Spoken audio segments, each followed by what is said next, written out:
What's up, everyone? It's Fuzzy. Welcome back to yet another MLB recap. Yankees and Dodgers fans have been fighting all night long saying, my MVP is the best. And then the other fan base goes, no, my MVP is the best. Later on in the video, we're going to talk about who actually was the best player in baseball, once and for all. The Cy Young Award winners were also announced as well. And then after all of that, Rob Manfred, he officially has a game plan to try and save his entire reputation. And this comes after the whole cheating scandal with the Astros and giving them immunity, the whole lockout with the players. A lot of damage was done to his image, and he wants to end blackouts, and I'm going to explain exactly how he's going to try and do that. We post these videos almost every single day, so if you want to stay up to date on the game of baseball, hit that subscribe button, and don't forget that recap is brought to you by SeatGeek and Underdog Fantasy. Use code Fuzzy. It finally happened. Chris Sale won a Cy Young. All we need now is for Bryce Harper to win a World Series. Same with Mike Trout. We need Nolan Arenado to somehow find the fountain of youth and win the MVP. We need that as baseball fans, but Chris Sale winning a Cy Young was also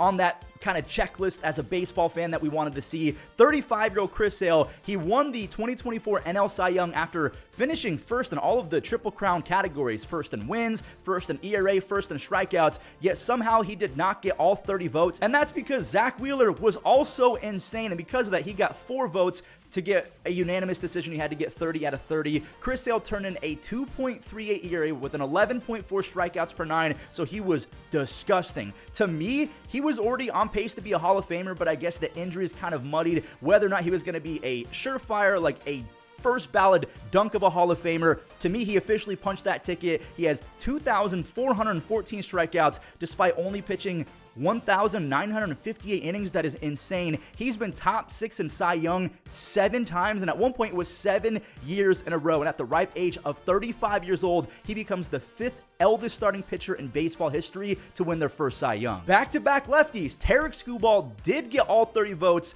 after winning the Triple Crown in the AL. So one guy got the Triple Crown and did not get all 30 votes. The other guy did. But I guess the competition for Skubal wasn't as great because all he had to do was beat 3 ERA Seth Lugo. Again, that was kind of his only competition. But Scoobs has been my favorite pitcher to watch in all of Major League Baseball for going on 2.5, 3 years now. And I'm a Guardians fan. That's a lot coming from me. And I was crushed when he got hurt before 2023. Now this year, he had a 2.3 ERA with 228 strikeouts, so pretty much mirroring the stats from Chris Sale. And dating back to last year when Skubal did come back healthy, he has 330 strikeouts and a .9 whip over his last 272 innings. He's also a showman. He's one of my most favorite pitchers to watch because not only can he throw 99 to 100 in the 7th inning, he's also not afraid to go with the theatrics and really just showcase how fun baseball can be. He's one of my favorite players, not just pitchers, one of my favorite players to watch in all of baseball. Now, before we talk about the best player in baseball, whether it was Aaron Judge or Shohei Ohtani, if you had one pitcher without health concerns at their peak going into 2025, who are you taking? Are you still going to go with a Jacob deGrom? Are you going with a Blake Snell? What about some Cy Young winners from this year, Chris Sale or Tarik Skubal? If there was one pitcher where you didn't have to worry about health concerns and you get them at their peak for 35 starts, who are you taking? So we just heard that Skubal was a unanimous Cy Young winner and both MVPs won unanimously. So Shohei now has done that 3 times. He's the 2nd player ever to win in both leagues. He joins Hall of Famer and one of the most important players in baseball, Frank Robinson. So in 1 year, Ohtani wins his 3rd MVP, the World Series. He creates the 50-50 club. By the way, he's a Rookie of the Year. He finished 4th in Cy Young back in 2022. So Ohtani, he might end up with 100 WAR, and we're not even going to bat an eye because we just expect that now. I'm going to say this right now. I'm just going to spoil who I thought was the better player in 2024. I get Ohtani had all the stolen bases, but Judge, do not get it twisted. He had 559 at-bats to Ohtani's 636 at-bats, yet Judge was still number 1 in essentially everything. The dude had 140-plus RBIs despite the fact that he didn't even get 560 at-bats.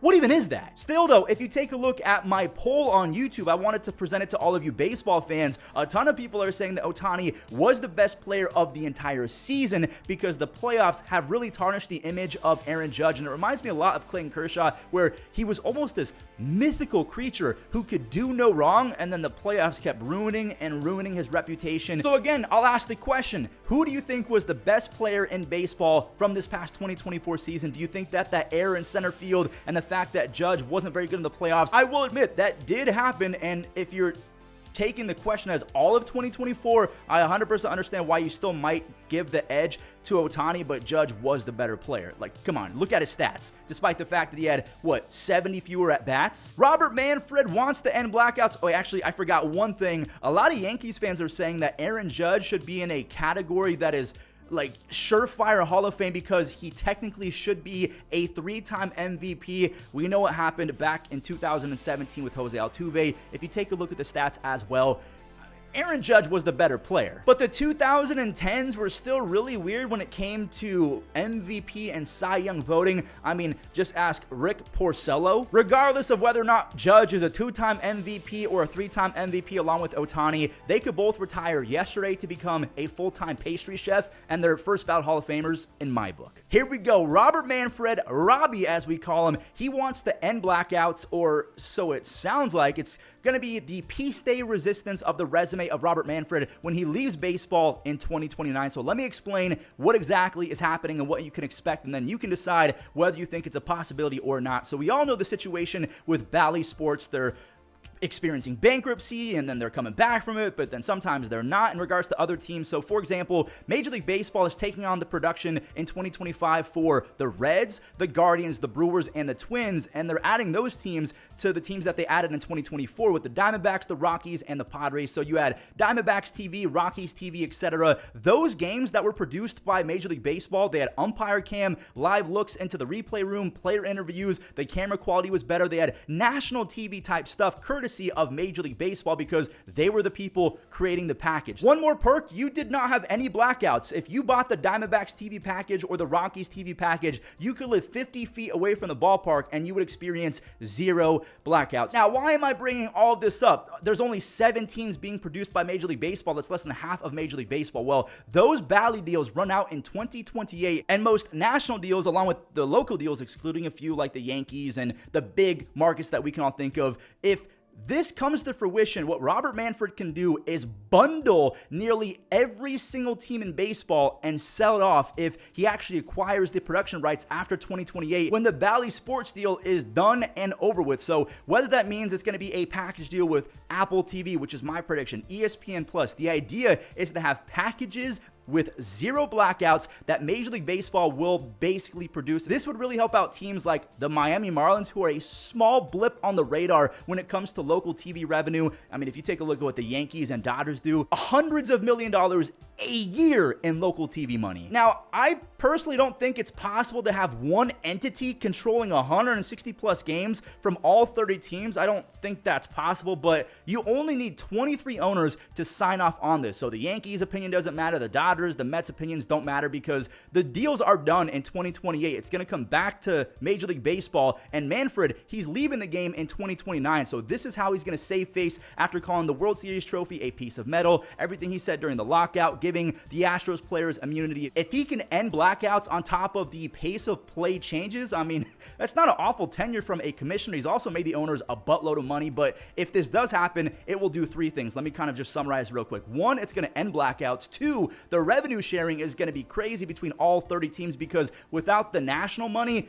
every single team is reaping the benefits. Even small market teams like the Marlins, or in the future, the 2028 Las Vegas A's. If you guys do not know, Vegas is a big city in your head, but the local market actually isn't that big. And a third thing, it's gonna really piss off some bigger market owners. If you're telling the Dodgers or the Yankees that they're now gonna have to share their money because local TV money is a whole lot bigger for those bigger markets than the national TV money. I mean, you're making a lot of money regardless if you're a Yankees or Dodgers fan. But still, if Manfred can keep on adding to the Reds, the Guardians, the Brewers, all of these teams that Major League Baseball already produces and somehow gets all of them in one package, and we can just buy 1 or 2 services and have every single team, every single game, every single play without blackouts, and smaller market teams are getting a lot more money and revenue sharing, I feel like that's actually not a terrible idea, and I kind of hope it happens. But again, that's just my little fuzzy opinion. What do you guys think of that?